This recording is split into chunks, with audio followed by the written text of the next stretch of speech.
welcome. If not, you're going to be listening to this on the podcast. And today, we're going to be talking directly to the men. We're going to be talking directly to the men. We're going to be talking about goals. How do we set those goals? Why aren't we achieving those goals? And we're going to go a lot deeper than just saying, hey, I want to lose 15 pounds and being able to set out the structure to get to that 15 pounds. I have today on the show an incredible coach. He's been doing fitness and health for a long time now, and he knows the language game in and out. Chase Tolleson is the owner of Ardent Fitness. He's a lifestyle professional and the creator of the Primal Man Pathway, which helps overwhelmed men untangle the stories in their head to truly claim the power and unleash their inner alpha. I want to welcome to the show to break down goals, identities, and how to succeed, Chase Tolleson. Chase, welcome to the show, bro. Joel, thanks for having me, man. Dude, my pleasure. We were talking a little bit before the show, and we were just connecting on so many different aspects when it comes to working with men and also working with our clients when it comes to identity and also coming to getting people to the success that they're truly seeking for, and sometimes not even knowing that they're trying to get to. And before we dive into that, one of the things I want to ask you is, and this is just because we don't know each other super well, is what is one thing that most people don't know about you? Like people in your gym, right? They don't know this one thing about you. Yeah, I microdose mushrooms every 3 days. No way. Yeah. Oh man, how long have you been doing that? We're going on consistently about a month now. So And this is my first go consistently. what's the benefits? Talk a little bit about that, because I don't know too much about it. I've heard about it, but I don't know too much about it. Yeah, so it's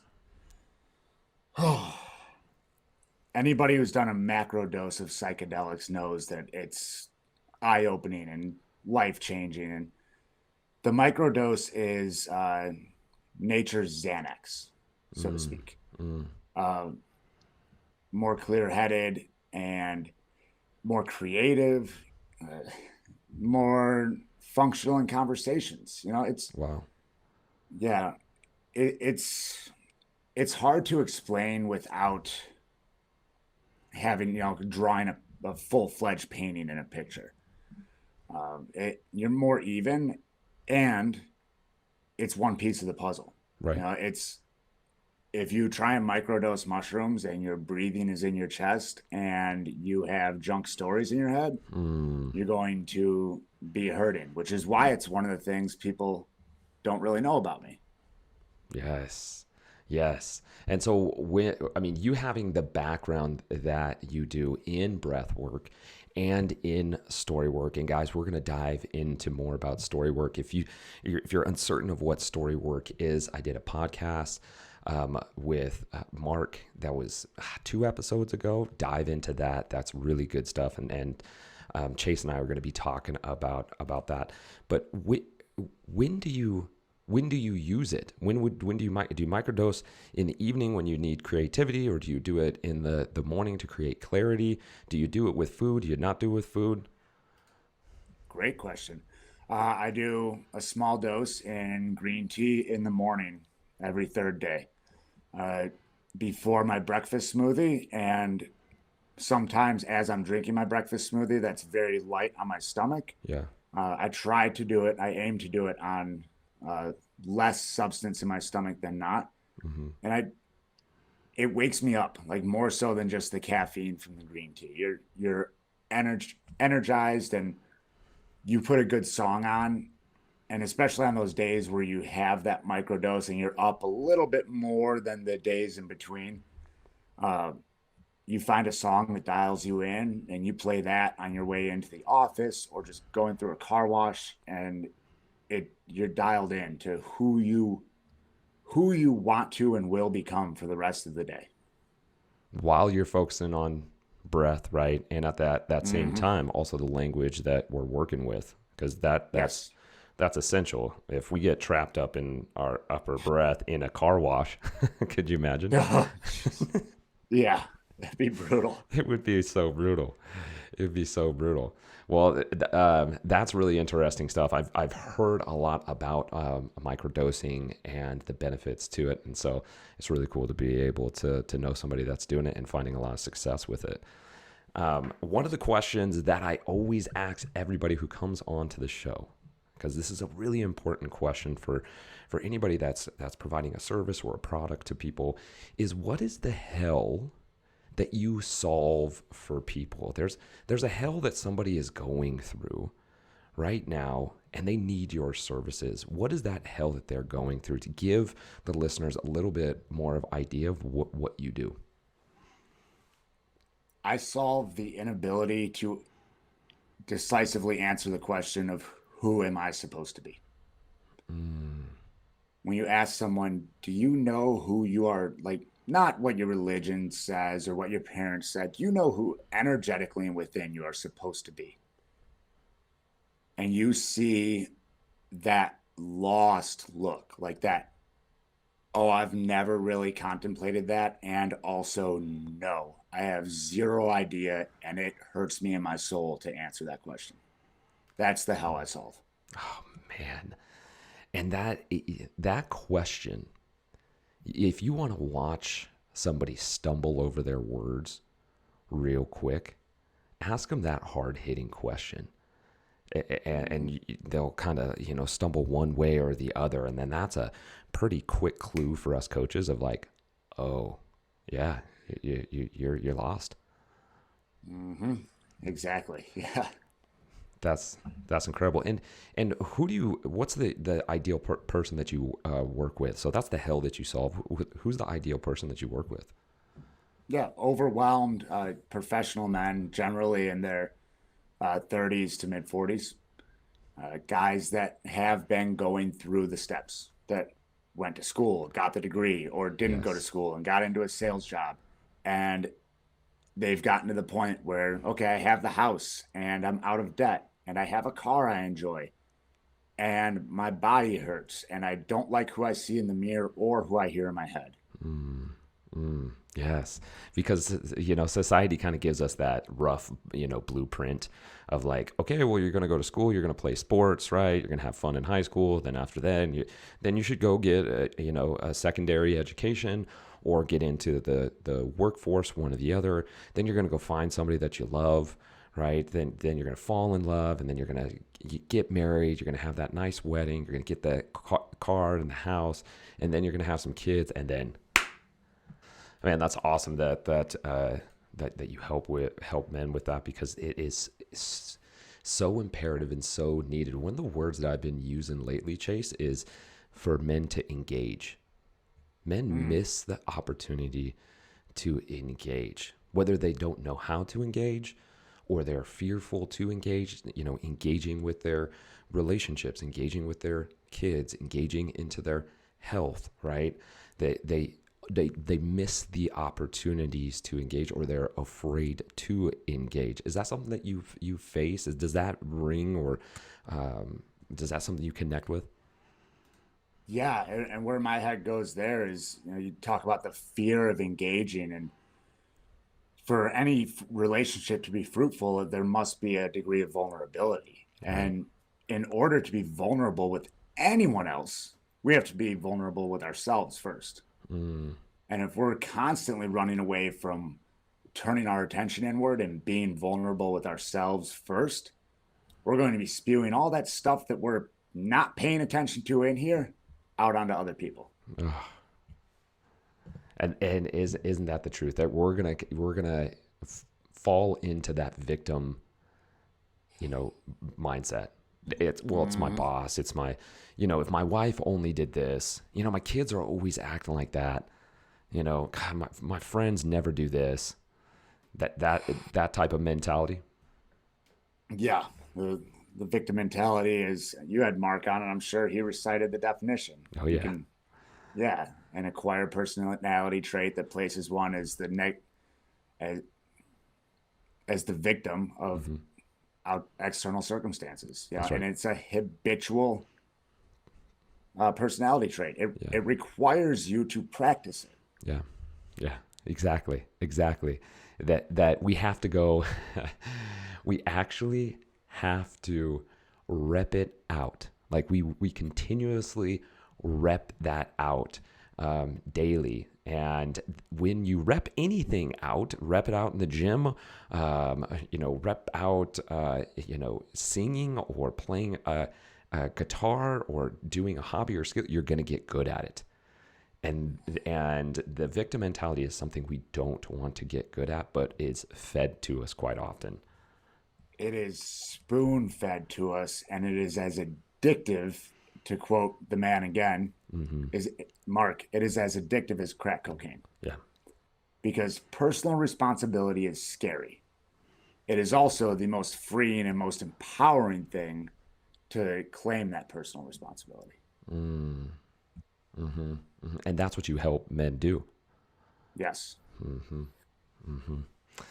Well, I want to dive into a little bit of goals, and we're gonna talk a little bit about goals. That's the framework, but we're gonna dive a lot deeper when it comes to goals. And men, we're really talking about you, but ladies, if you're listening as well, this can be applicable to you as well. So the first question that I have for you, Chase, is what is stopping most men from achieving their goals? Because I'm pretty sure most men don't want to be miserable. Most men don't want to be overweight. Most men don't want broken relationships or being in a job that they don't want. But what's stopping them from that change or going after a different goal? What's your take on that? Themselves, the identity and the story in their heads. It's all these stories that they tell themselves about why they can't do something, that if somebody asked them to speak to their best friend or their wife or their child that way, they would cringe. But for some reason, they think it's all right to speak to themselves that way. Mm. And you're talking about the language that's going on in their head. I'm not worthy enough. Yeah. I suck at this. I'm I'll so always fat and be, ugly. yeah, I'll always be overweight. There's no way I'll ever hit my sales quota. I'm never going to get the girl I deserve. Like, dude, would you talk to your little brother that way? Like, I wouldn't. Right, right. And do you find that it doesn't matter the position that the man is in terms of what he's doing in a career, that he can still have that same habitual thought process? I find, and I have personally experienced with my journey, that, uh, sorry, my computer is trying to verify something right now. I find, and I've personally experienced with my journey, that imposter syndrome gets bigger the higher you go in your travels, the more power you accumulate. Uh, Mark has talked about working with high level CEOs Mm-hmm. and seeing that imposter syndrome grows as responsibility and status grow. And I know for a fact that as I continue to grow, there's still, like, guys, just because we coach this stuff, and I'll speak for myself, I won't project onto Joel, but just because I coach this self negation knowledge does not mean that I don't see it in me. Yeah. The difference is, and what I provide men with the skills to do, is recognize it. Mm-hmm. And Uh, what is exactly imposter syndrome for people that are oh, like, wait, what are you talking about, imposter syndrome? What is yeah, that?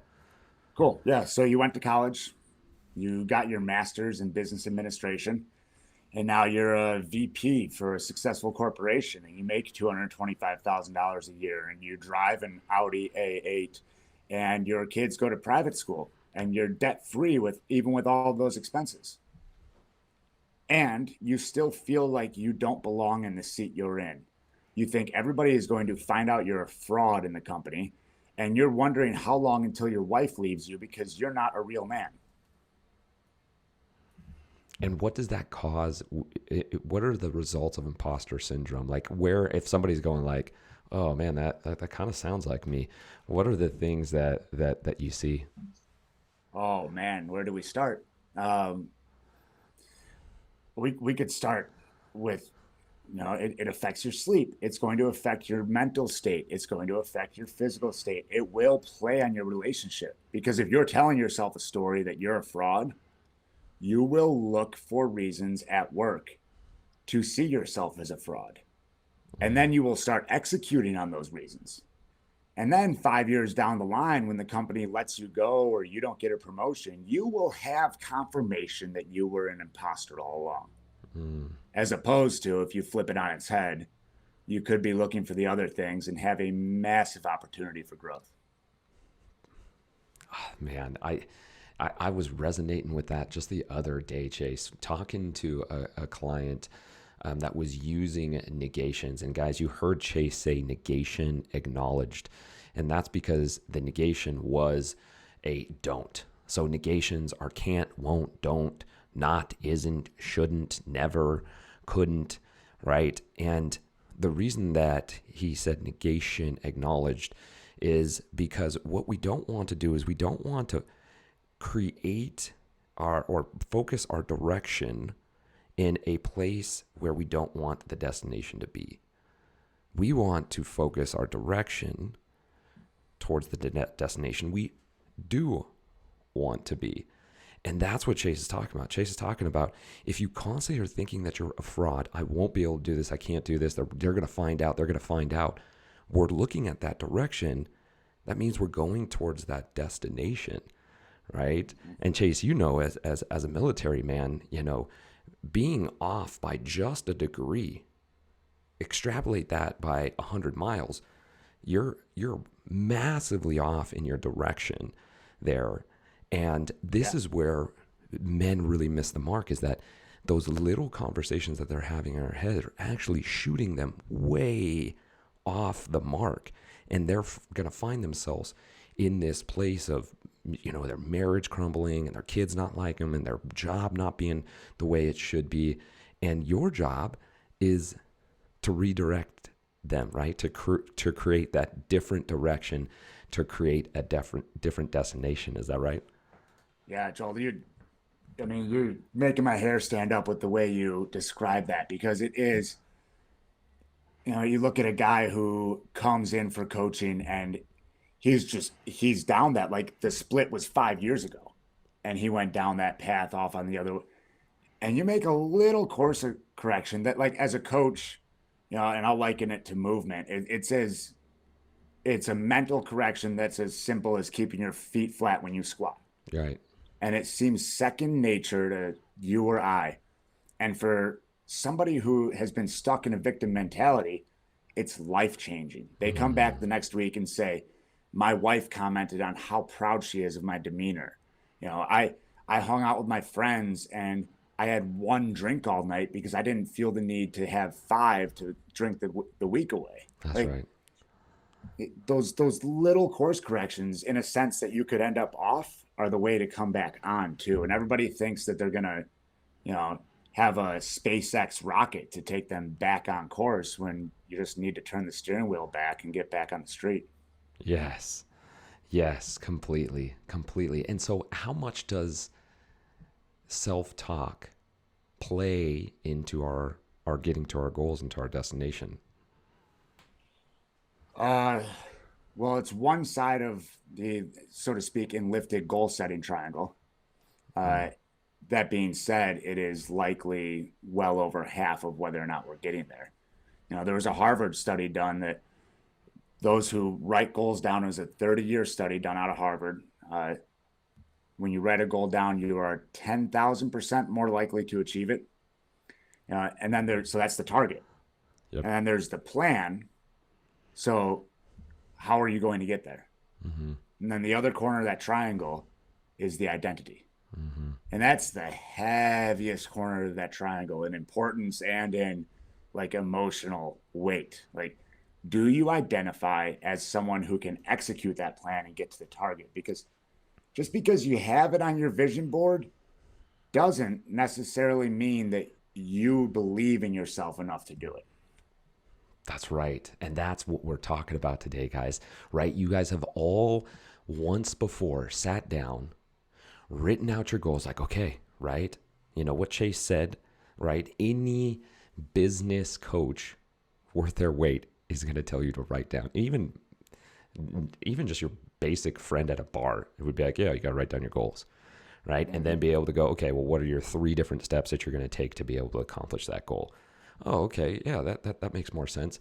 But if we don't connect to the reason behind it, what's your main reason? What's your why behind it?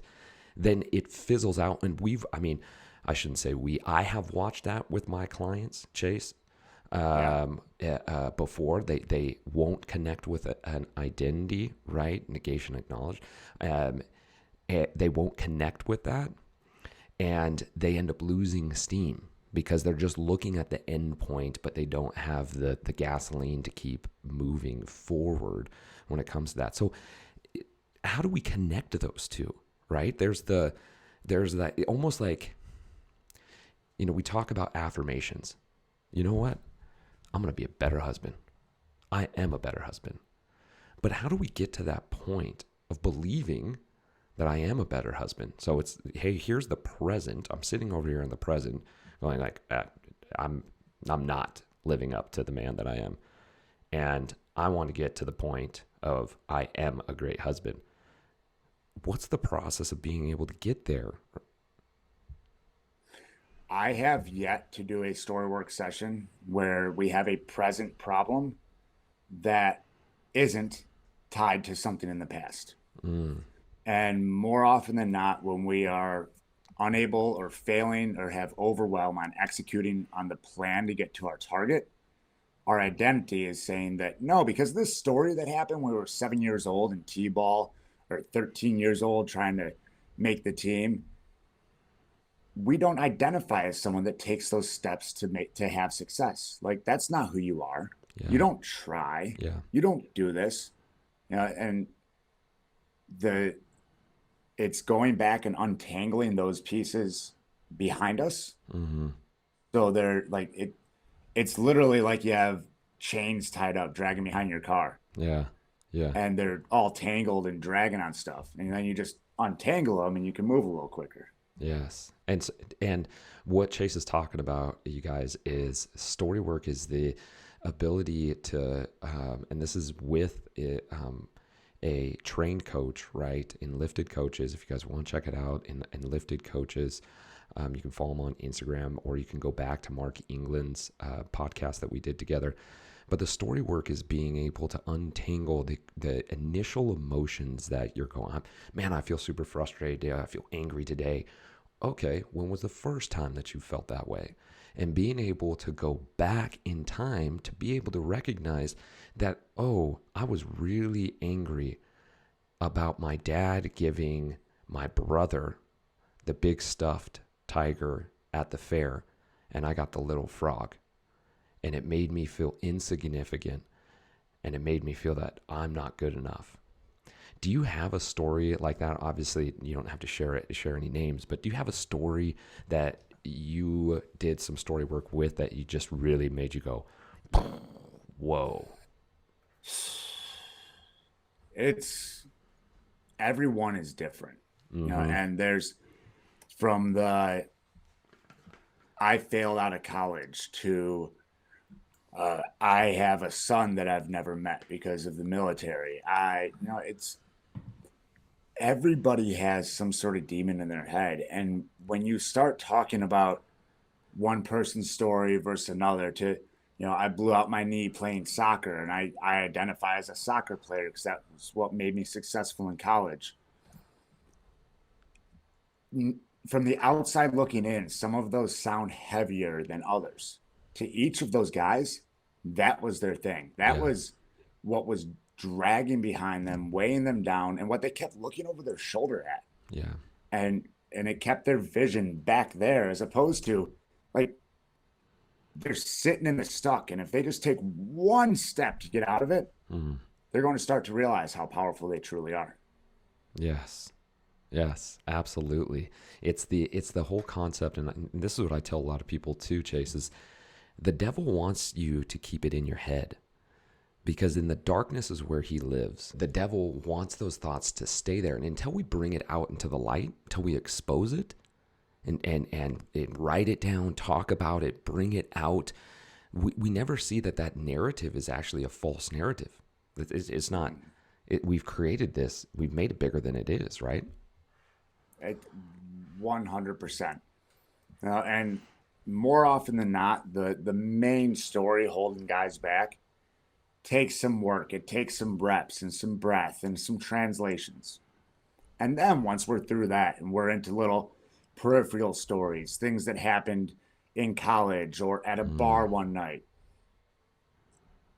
you see it more and more where they write it down, and the first time they speak it out, they're like, oh, I just hadn't ever aired that out. Like, it's really not that big a deal. I was just playing with it in my head. Yeah. And that's, again, guys, being able to step out of that darkness. This is the triangle that Chase was talking about, being able to create that identity in which you truly believe in it. Now that's rocket fuel. Like, it's almost unstoppable when you get that identity and you get that structure and you get your end point or your true north down. Now you're really going to see some success there. You said something to me when we were first talking. I really want to touch on this because it really hyped me up. You said that men need the permission to succeed, to be able to give themselves the permission to succeed. What does that mean? What are you saying when you say that? Oh man, it's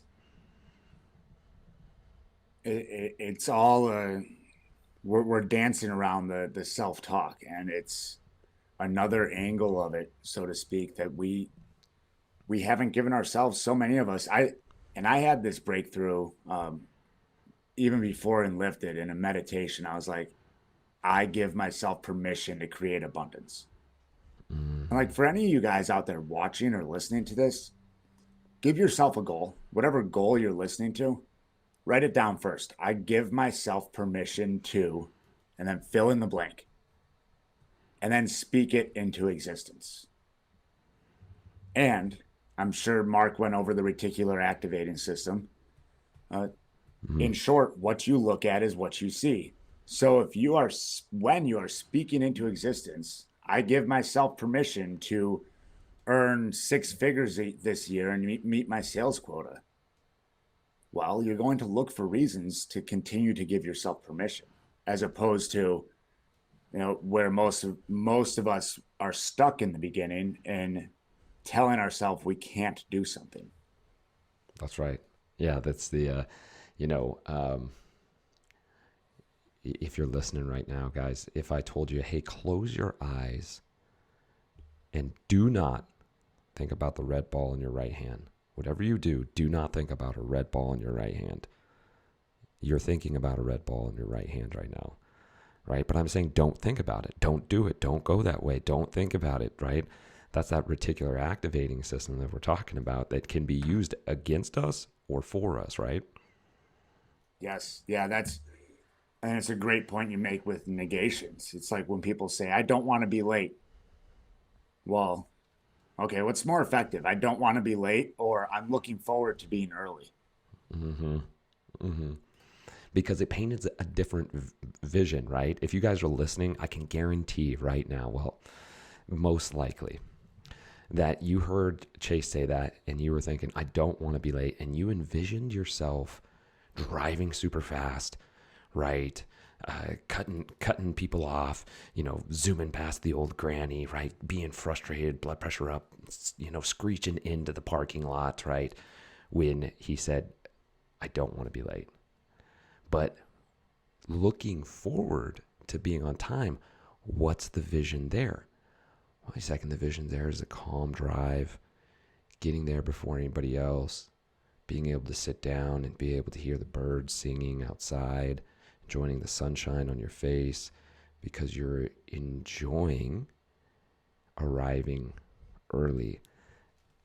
Two separate sentences, completely different visions and completely different realities, right? Yeah, and I'll even go as far as to say check in with your body when you speak one way versus another. Like, how does it feel? What's the energy that you're creating within yourself?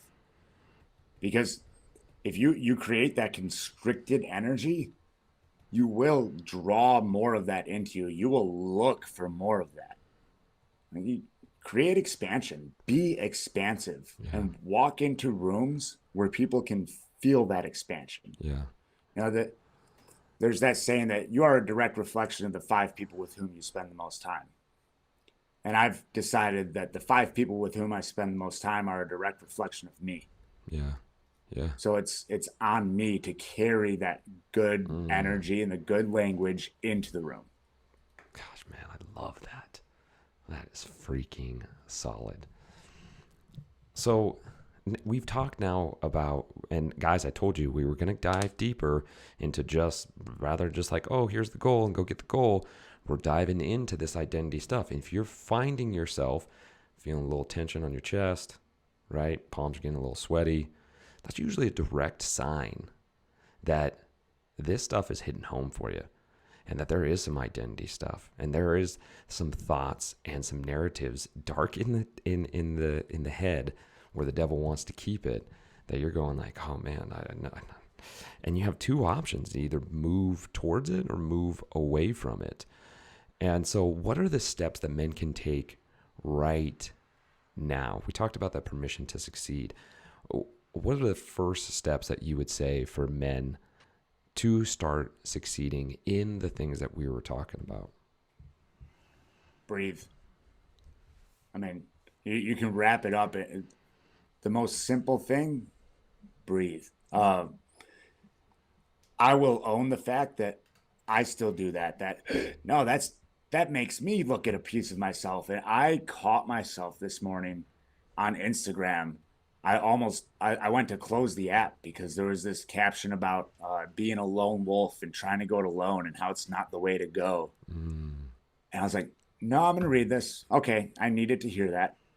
And that's part of it too. Like, so many guys will lean into physical discomfort. They will lean into heavy weights and hard workouts and ice baths and walking on coals and climbing mountains. And so they understand that resistance creates growth.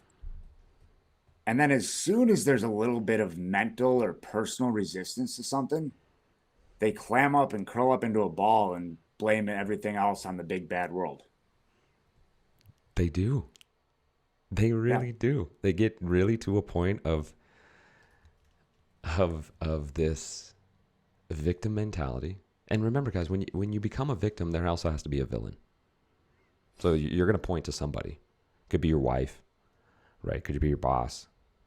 But as soon as you start saying, well, it's their fault, she shouldn't have, he could have, right? Now we're taking the power out of ourselves, right? We don't have power there when we're placing it into other people's world, right?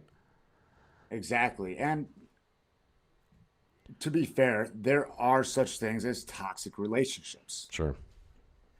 That being said, unless you're breathing low and slow and truly reflecting on everything and looking at what traits and habits and stories put you into that toxic relationship, why you were drawn to it in the first place, then we're still going to be running in circles.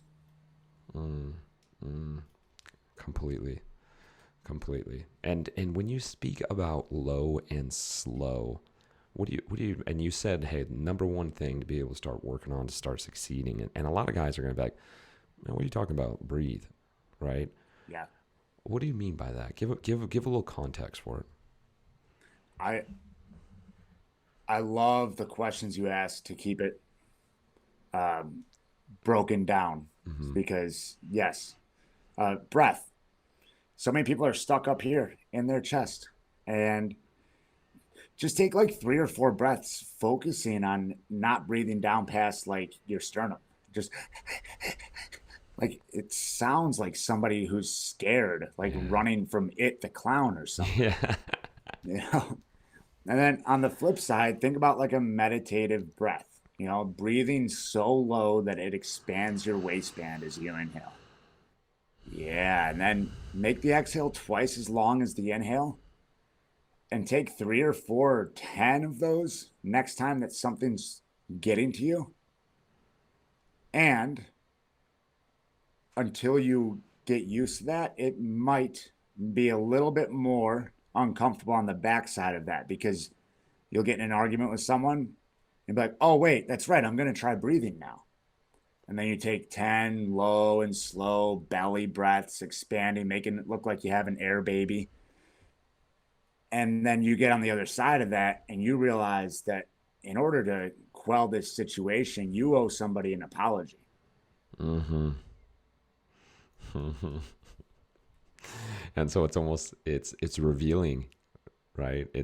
Yes. We're going to pull back the curtains here, because you could hide behind your victim mentality, say they're the villain, stay in that really high upper chest breathing where you're going to stay in this sympathetic response. And guys, the sympathetic response is the fight or flight response.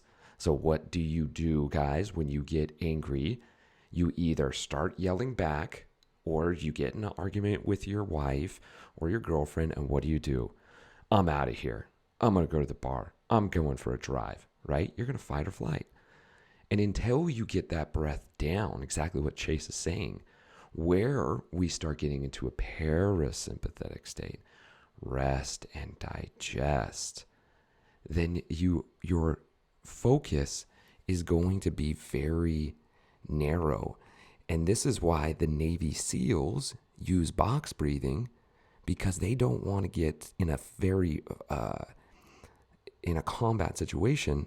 You don't want to be narrow-sighted. You have to be open and see everything that's going on. And think about that next time, guys, when you're in that position of exactly what Chase is talking about, being all uptight. Your vision's going to narrow. Your thoughts are going to narrow. Your emotions are going to narrow. And until you breathe through it, it's not going to expand. Yeah, and that rest and digest, it's meant in the rest and digest. And yes, if you're in a fight or flight state, you are likely going to have less than optimal gut health. Also, let's think about that digest from a mental state.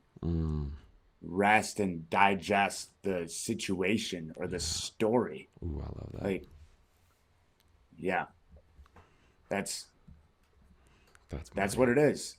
It's mental and physical digestion. That's so good. To be able to, oh my gosh, Chase, that's fire, man. I'm definitely using that later in life with my clients. Take it.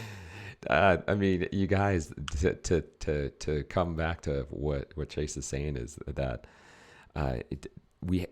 if you're constantly in a sympathetic state, this is in a nutrition base, right? If Chase and I were just talking nutrition kind of stuff with you, this is why you have bloating and you feel gassy, right? Maybe that you want to eat all the time, is that you're not digesting correctly because you're not getting into that parasympathetic state. But what Chase is talking about is that how do you digest your thoughts? How do you digest your emotions? How do you get into critical thinking if you're in a fight or flight mode? That becomes very difficult. And so the next time that you're unsure of a situation, you don't know the answer, instead of sitting there and staying in that fight phase, where then it can kind of get snippy if you have you're doing with your employees or your boss, right? Because you don't know the answer, so you're just getting into a fight phase. Pull back, even excuse yourself if you need to. Get into that rest, digest those thoughts, and you're going to come back with a clearer, more open mindset. And that reminds Chase, have you ever read the book Stillness is the Key? No. Oh man, dude, such a good book.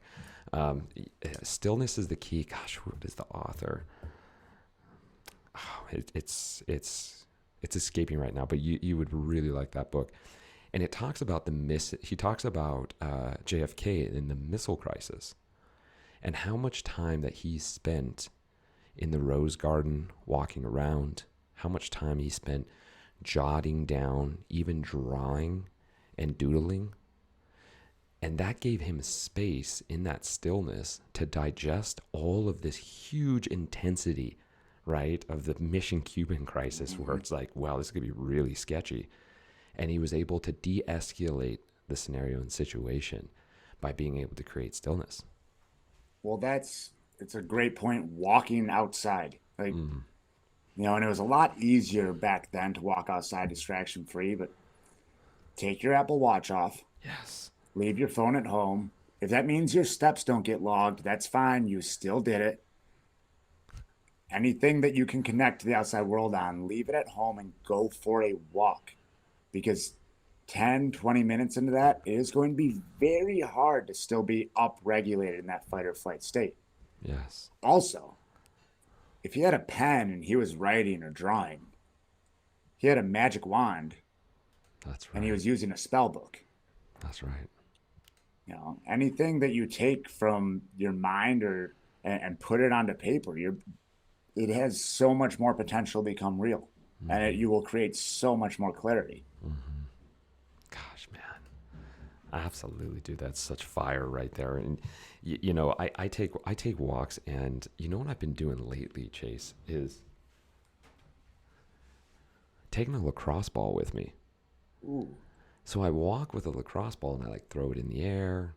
I bounce it between my legs. I throw it up against the wall, right? And I add that little bit of play in there.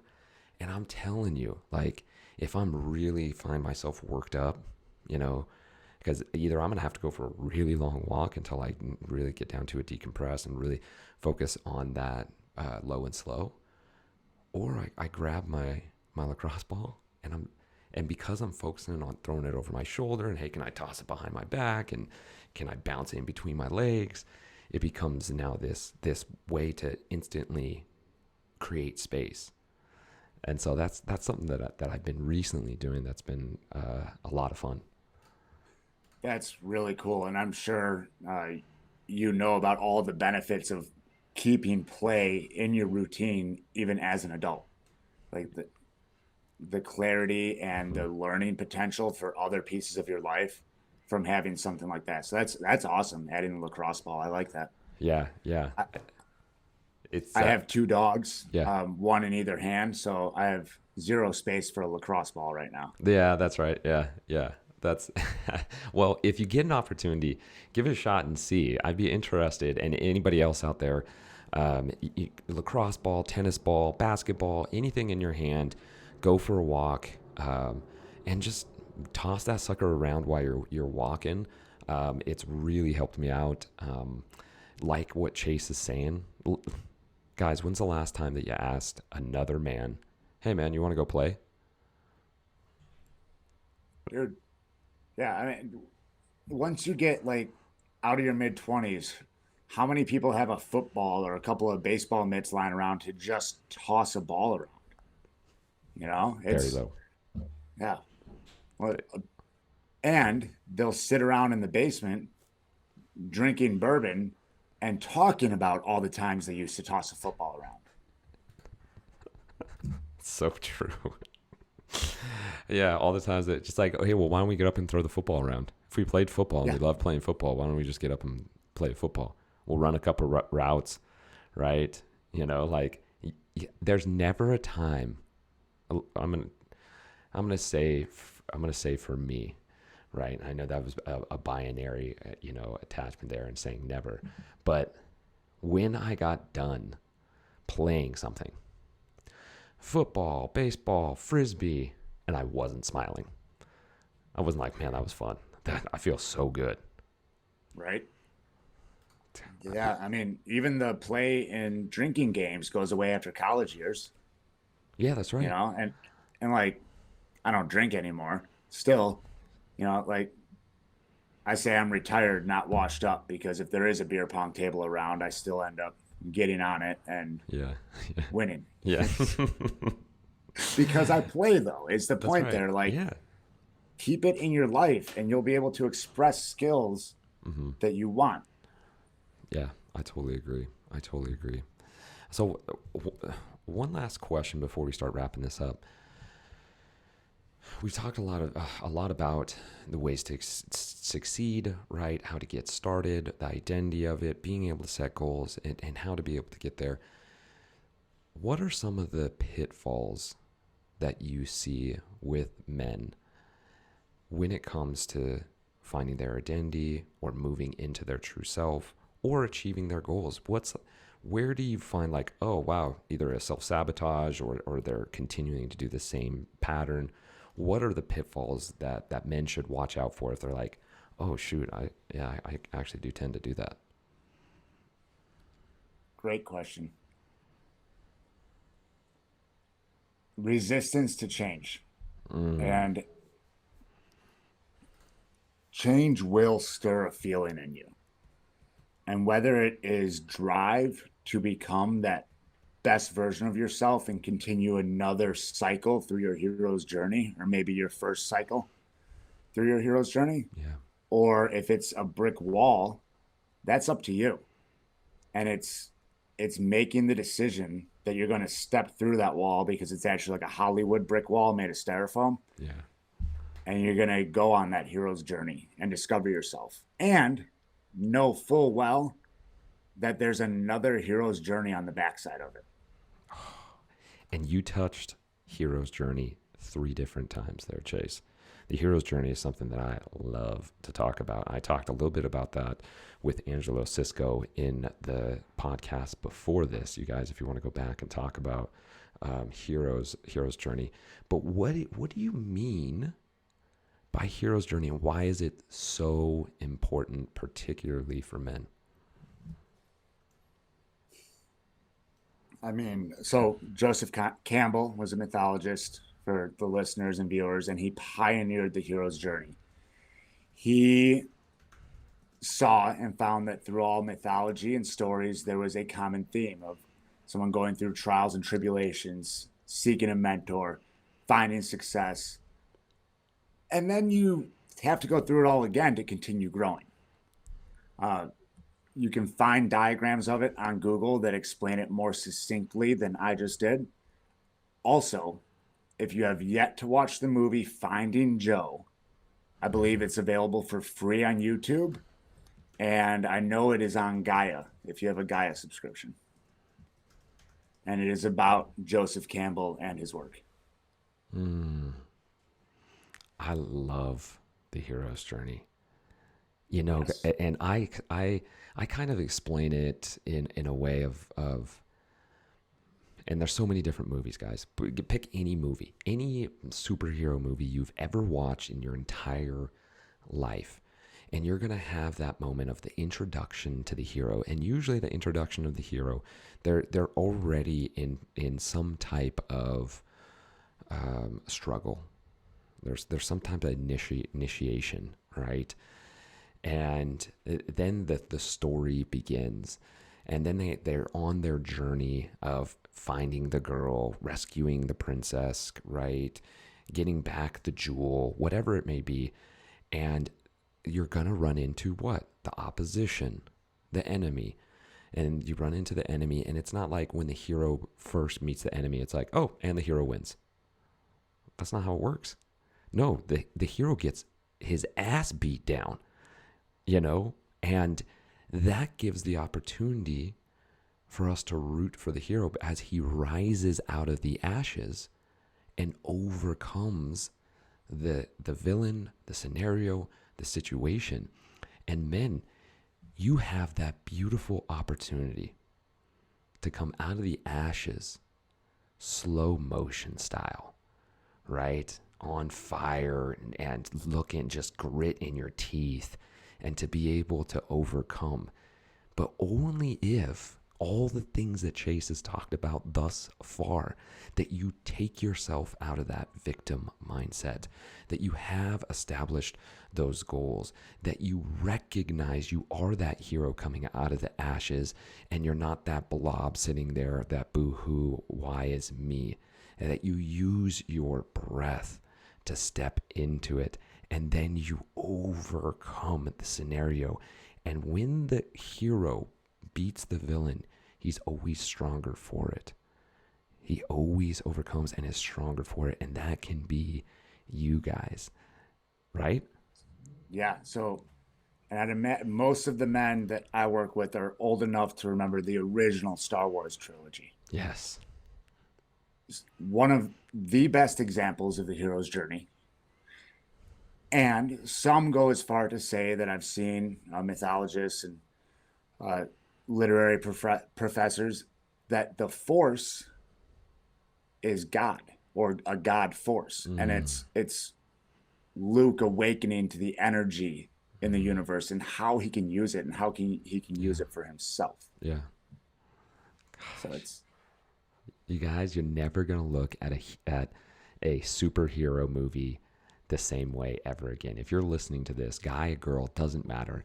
You're going to see it in a different light, in a different way, and know that you are the hero of your life. I've got one for you. Yeah. The Wizard of Oz. Yes. Hero's journey. With Dorothy. Yes.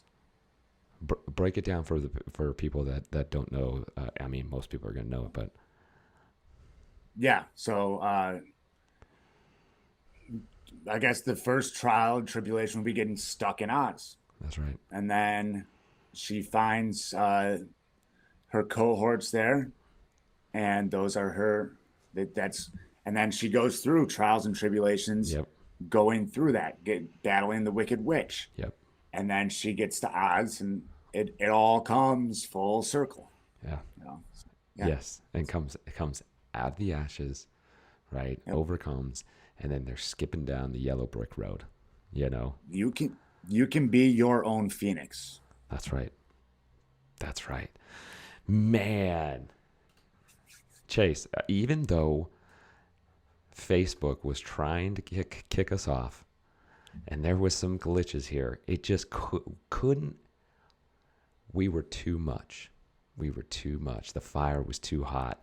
And I really appreciate you coming on. How do people get a hold of you? If there's men that are listening to you right now and they're just like, man, I really like what Chase is saying, how do people get a hold of you? What's your Instagram? What's your Facebook? What's your website? How are people going to get a hold of you? Yeah, the best way to get a hold of me right now is social media. Instagram at coach_Chase_Tolleson. And Facebook, Chase Tolleson, Tolleson.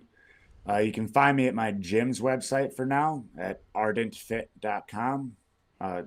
Other than that, my own personal website is under construction because although I tell my guys to start as opposed to looking for perfection, I am looking for perfection before I drop my website. Yes.